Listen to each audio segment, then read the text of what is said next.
Tras varias declaraciones confusas e hipótesis de cómo ocurrió el hecho de sicariato ayer en Asunción, cámaras de seguridad captaron varias secuencias del hecho que ayudarán a los investigadores.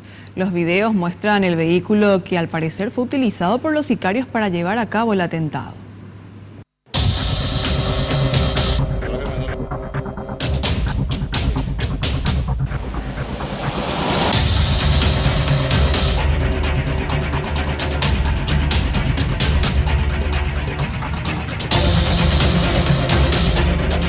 (15 horas con 16 minutos y 15 segundos). En ese momento se observa cuando la camioneta Toyota Fortuner color gris de las víctimas llegaba a la vivienda y para unos segundos esperando a que se abran los portones.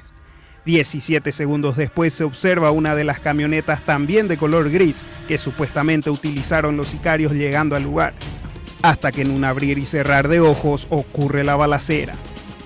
Una cámara de seguridad ubicado en el interior de un domicilio cercano capta a un niño y una mujer cuando se cubrían los oídos debido al fuerte estruendo que generaron los fusiles de guerra utilizados por los sicarios. 15 con 18 minutos. Se puede observar en otra cámara la huida de las víctimas. Finalmente se detuvieron 2 cuadras después. Los disparos duraron aproximadamente 2 minutos según los videos.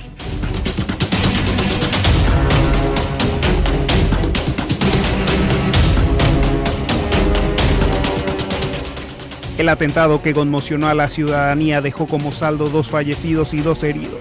De momento nada se sabe de los responsables de este hecho.